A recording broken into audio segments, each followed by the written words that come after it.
President Yoon Suk-yeol joined his counterparts from the US, Costa Rica, the Netherlands and Zambia to co-host the Summit for Democracy this week. The two-day virtual summit was the second of its kind, following its debut in 2021, including over 100 leaders invited by US President Joe Biden to address the state of democracy across the globe and ways to better promote it. So what was shared during the second summit? What are the current greatest risks to democracy? And what are the broader implications of this US-led initiative? Welcome to Issues and Insiders. The second Summit for Democracy came to an end on Thursday, with US President Joe Biden painting a positive portrait, declaring that global leaders are turning the tide in disrupting a years-long decline in democracy. For more, I have Professor Robert Kelly at Pusan National University live on the line. Professor Kelly, it's been a while. Welcome back. Thank you for having me. I also have Kwon Soa with us here in the studio. Soa, it's always good to have you here. Happy to be here, Sunny. Right, so let's begin with a few words then on this year's agenda, including, of course, President Yoon Suk-yeol's highlights, or what he chose to shed light on at this particular summit.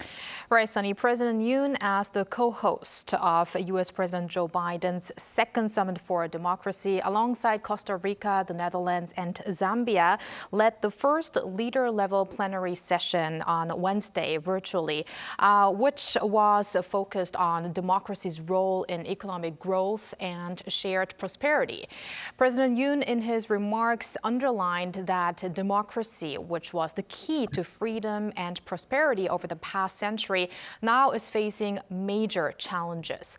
President Yoon warned that in addition to the formation of authoritarian blocs that reject rules-based international order, fake democracy is spreading worldwide. With that, he called for solidarity among democratic states to embark on a new journey to revise the state of democracy. As part of the two-day event on Thursday, South Korea also hosted the Indo-Pacific meeting of the Second Summit for Democracy in Seoul, where ministerial-level officials and experts from Korea and the region focused on combating corruption, a key task in the fight for democracy.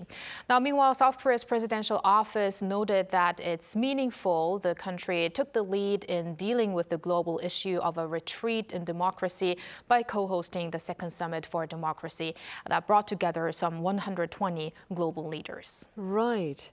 Professor Kelly, President Yoon's pledge to promote democracy, it's been audible since his days on the campaign trail. And now pundits are saying it's time that his pledge takes more tangible form. That being said, what are your thoughts on ways for the Yoon administration to further advance democracy? So I think the organizers, particularly the Americans, would like to see from the South Koreans on this a greater emphasis on things like human rights and democracy promotion in South Korean foreign policy, a little bit less emphasis on trade, particularly with dictatorships, and a little bit more emphasis on values. And this is something that the Yoon administration has pushed. As you mentioned, this is something that President Yoon wrote about in his foreign affairs essay a couple of years ago about sort of South Korea playing a greater role. This has been a part of this general discussion in South Korea about sort of being a responsible middle power and things like that. I also think a little bit more specifically, I think really sort of the backdrop for the summit is the Ukraine war. And I think the Biden administration would really like it to look like the democratic world rather than just the West is standing behind Ukraine. And that means sort of non-Western democracies, Japan, South Korea, places like that. Their support on this is important too. And you know, the South Koreans were kind of here or there on this at the beginning, right? The Moon Jae-in administration was very mixed in its response to the Ukraine war, and Yoon Suk-yeol has been much more sort of aggressive in that support, and so I think those are really the two issues here, right? Regarding South Korea, Ukraine, and a general kind of integration of democracy and its promotion into South Korean foreign policy initiatives. And staying with that, Professor Kelly, personally, do you suppose that the Yoon administration can perhaps afford to do a bit more with regard to supporting the global cause for peace in Ukraine? I do. I mean, South Korea's got a really good defense industry. I mean, this is pretty established now. I think South Korea is like the world's fourth or fifth largest weapons exporter. It's been a very controversial debate in South Korea about whether or not South Korea should provide arms directly to Ukraine. I would argue that South Korea should do that. I think it would be good generally for the cause of democracy. Certainly, I think South Korea has the wealth and the budget to do that. I mean, it's not really, the real threat from North Korea is like nuclear weapons. And so the provision of things like, tanks and bullets and those kinds of things are less important, I think, for South Korea than missile defense. So to the extent that the South Korean defense industry is producing a wide plethora of goods, I think South Korea could probably do more on that. And then I think the South Koreans could also talk more. If you read South Korean sort of diplomatic white papers, democracy is sort of in there, but it's not often hyped and pushed as much as, say, for example, a cultural agenda of like K-pop and stuff like that. And I think that the South Koreans could do that too. And again, I think the Yoon government's very sympathetic to that, right? I think the Yoon government liked being invited to sort of speak on this and organize these panels, and it got sort of hyped in the media here. So, and I think the potential is there for cooperation on this. Right. Meanwhile, so researchers, they've been claiming that democracy has been on a decline across the globe in recent years. What more, that is, can you share with us based on findings, I believe, for last year, is it? Yes, Sunny, it appears there are more countries in the world that are moving toward authoritarianism than there are countries that are moving toward democracy. An annual report published by the International Institute for Democracy and Electoral Assistance, in short IDEA, in November last year, found democracy in 2022 has weakened significantly. It said this was true for half of democratic governments worldwide, while authoritarian governments were intensifying their repression. Referring to countries that are suffering democratic erosion as backsliding countries, the report saw this happening even in places that are credited for being highly established democracies, including the U.S., which along with India and Mauritius showed moderate backsliding from democracy, while Hungary, Poland, Brazil, and El Salvador showed severe backsliding. Almost half of all democracies in Europe were found to have been suffering erosion in the past 5 years. The study looks into more than 100 variables to measure the global state of democracy, and according to the report, the decline in democracy was attributed to problems like political polarization, institutional dysfunction, distrust in the legitimacy of elections, threats to civil liberties, such as restrictions on freedom of expression, the rise of far-right parties, and more. Why are these issues getting worse? It's because of unprecedented global challenges.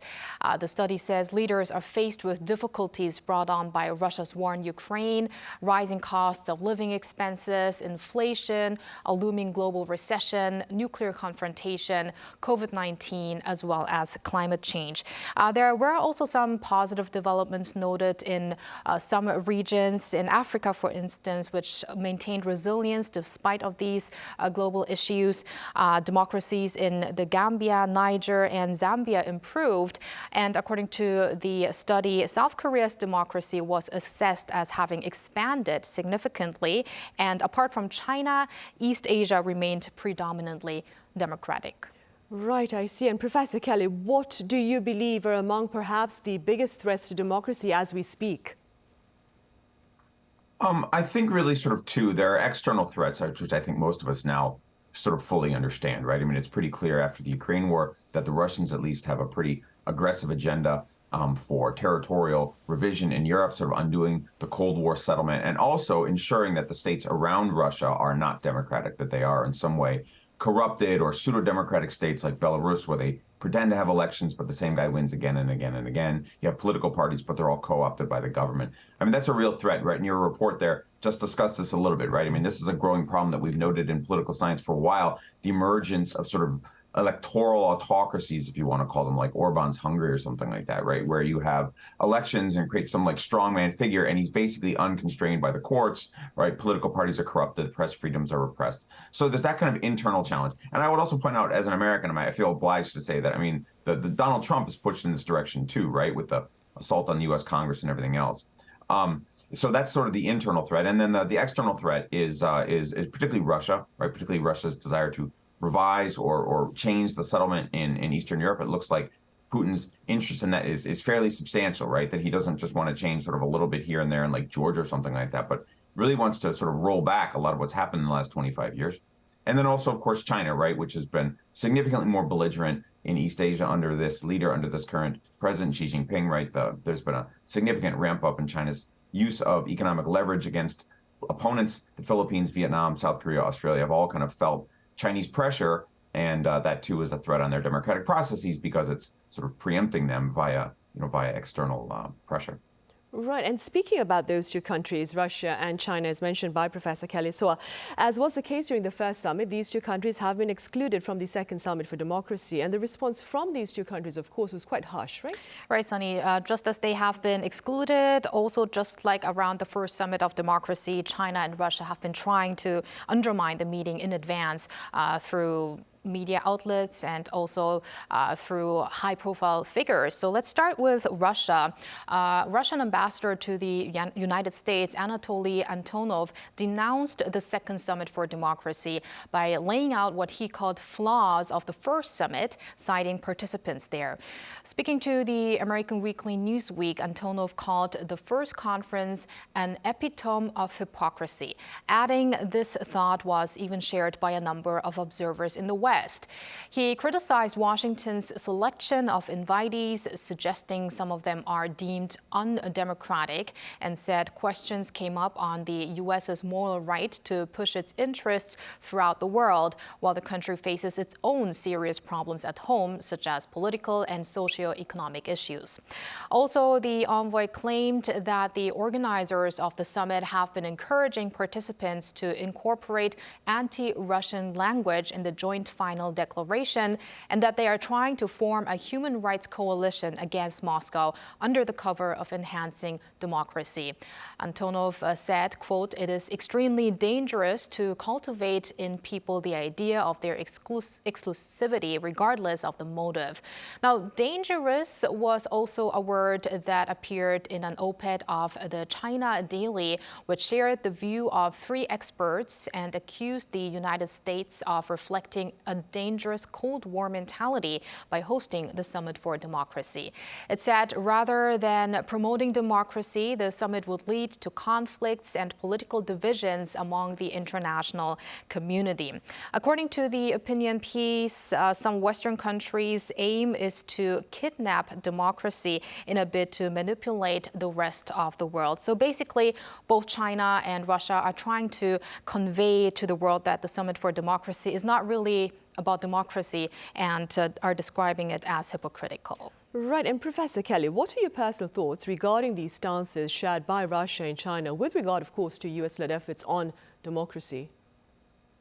Yeah, I think it's pretty predictable, right? I mean, both countries are, I would argue, a pseudo-democracy, which is to say they have sort of fake elections and then, right, you basically have a dictatorship, right? Putin has really kind of promoted this model. He sort of coined it really sort of in his own image, right? I mean, the Constitution of Russia has been revised multiple times in order to allow him to run again. Presidential terms there have been reelected, have been extended, right? He manipulated the prime ministership when someone else sort of took his place as president and then he came back. I mean, it's not really a democracy at all, right? And China, of course, sort of has the same kinds of issues, not as directly, right? But you still have sort of what are supposedly elections inside the Chinese Communist Party, but of course they're really not, and Xi will never leave power, right? I mean, in democracies, at some point, the guy at the top leaves, and Xi's made it very clear he's not going to. So both countries, though, I think the leaderships in both countries are aware, though, of the kind of normative or moral weight that democracy carries around the world. That is that sort of people out there in the world, particularly since the Cold War ended, expect democracy or see it as sort of like the normal state of affairs, right? I mean, Marxism is no longer a serious challenge. Fascism is no longer a serious ideological challenge, right? I mean, the world kind of expects democracy. So autocracies have to mimic the language of democracy. And the Russians particularly have been very, very good at this, right? But the Chinese do it too, right? And so a lot of this is designed to create sort of like fuzziness about what does democracy really mean, right? Sort of get away from the idea that democracy means fair elections, multiple parties. These are the kinds of things the Russians and the Chinese don't have. And so they cover that up by talking about like U.S. imperialism as like, like a democratic fraud and things like that. But all of that kind of changes the subject from the core issue, which is democratic institutions. Do you have a free press? Do you have multiple political parties? Do you have secret ballot elections? And the Chinese and Russians don't have that. Right. Professor Kelly, critics have pointed out that, and I quote, American democracy is hardly a model for others. Yeah. And as Soa has mentioned, they've also taken issue with the list of invitees itself, which includes some countries that they claim where democracy, of course, has been dismissed in these countries, but they have been invited to these talks. But supporters of the Summit for Democracy, nonetheless, insist it's better than nothing. What do you say, Professor Kelly? Yeah, better than nothing is a good way to put it, I suppose. I mean, I do believe that there is a growing, first of all, we know, in political science, we have sort of like measures of democratization in the world. And there's been a large discussion mentioned there by, your reporter as well, there's been a large discussion for a long time that democracy is backsliding. I mean, this is a known element, and I think the Biden administration are genuinely concerned about that because democracies get along well. They don't fight wars against each other. They have better relations with one another than they do with non-democracies. Trade is better. There's more trust. I mean, democracy is sort of good for world politics in many ways, and the backsliding is bad. And I think the Biden people are aware of that, right? And I think they really want to draw a contrast with Donald Trump, who just didn't care about this stuff, right? Donald Trump came to Korea and he said, I like North Korea more than South Korea, which kind of scared everybody, right? And so I think the argument is then what the Biden people are trying to do with these summits is they're trying to sort of bring back a sense of like values and some kind of like idealism to U.S. foreign policy, right? That we're trying to sort of like make the world a better place. This isn't just the kind of like transactional foreign policy you saw under Donald Trump, because that's what the Chinese and the Russians do, right? Where it's all just about national interest. It's not about values. It's not about human rights. And, you know, as you mentioned, the United States could do a lot better on that too, right? I mean, that's also one of the problems with the Trump presidency, right? Is President Trump kind of turned into an authoritarian and, you know, sort of tried to overthrow the U.S. government in 2021. So, yeah, I mean, we're not exactly in a good position to say this, but it doesn't mean that but it doesn't mean that the values are wrong, right? And, you know, so I give Biden some credit for that, like you said, better than nothing. Right. Moving forward, so Pakistan has chosen to decline yet again U.S. invitation to partake in the Summit for Democracy, right? Right, Sunny. Pakistan said, thank you for the invitation, but no thank you. Now, in a decline in its statement by the country's foreign ministry, it did not really give a specific reason for why it is skipping the summit, but it was not the first time, as it did not attend the first summit either.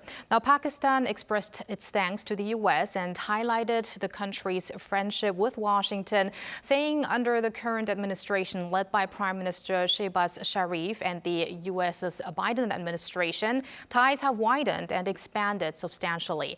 Back in 2021, there was actually greater reason to not attend the summit as tensions were growing between the then Prime Minister Imran Khan, who was later ousted, and the Biden administration. So the statement said Pakistan remains committed to, quote, further solidifying this relationship for peace, stability, and prosperity in the region, and vowed it will engage bilaterally with Washington as well as the co-hosts of the summit instead of attending. Now, there are a number of reasons that experts name for the South Asian country having skipped the occasion. For one, it's in consideration of its longtime ally China, and the second reason, big reason, being turmoil in its own country.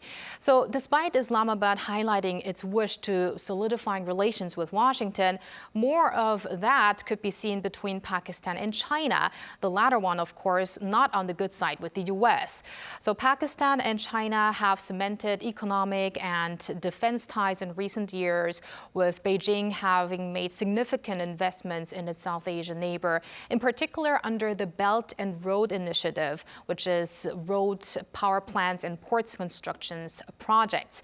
And another reason that observers name is that Pakistan is ranked as one of the worst democracies in the world and just hasn't much to provide at the Summit for Democracy, in particular amid growing instability and turmoil surrounding a continuous crackdown on former Prime Minister Khan and his political party.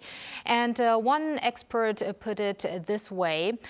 He described it in the way saying, what would I have it right here. What would you present there if you go to participate in the summit about democracy and democratic values? Again, because Pakistan is ranked as one of the worst democracies. Right. Professor Kelly, the issue of human rights was also on the agenda. And even prior to the start of the summit, President Yoon Suk-yeol denounced North Korea's appalling abuses and, of course, its nuclear weapons ambitions, adding that not a single one will be sent to the regime given this particular reality. What look to be the broader implications of this tough North Korea policy, if I may, Professor Kelly? Sure. I think the Yoon administration shares the beliefs of the United States, a lot of Western countries, and Japan, that North Korea is probably never going to denuclearize, and negotiating with North Korea, which the Moon government tried for 5 years in some cooperation with the Trump government in the United States, that just didn't work, right? That Kim Jong-un sort of had his chance. He had a window of 3 or 4 years where both Moon Jae-in and Donald Trump, the leaders of the two big countries with which North Korea has trouble, the Americans and South Koreans, both of those leaders wanted a deal. Both of those leaders were willing to meet and did meet several times, and the North Koreans basically offered Very, very little, almost nothing, to be honest. At Hanoi, really, in 2019, it was the only offer they made, and it was very unbalanced. And I think the consensus, certainly, I think inside the Yoon administration, is that North Korea proved in that period that it just wasn't really serious about negotiating. It wasn't really interested in a fair deal, and that it's sort of here to stay as a nuclear power. And therefore, we need to take stronger steps to curb that, right? I mean, South Korea is really vulnerable to North Korean missile strikes, and anything that sort of helps the North Korean economy grow, helps the North Korean economy operate better, helps the North Koreans build more of these weapons. And I think that's what the Yoon government is pushing for. I would just add on this only too that South Korea is very polarized, I think, between right and left, between conservatives and progressives on this. And you can really see the swing in South Korean foreign policy as sort of South Korea moves from the leftist presidency of Moon Jae-in, who was all about engagement and détente, and then whoosh, you kind of swing to confrontation. That's very sort of characteristic, I think, of South Korea's deep divide on how to approach North Korea.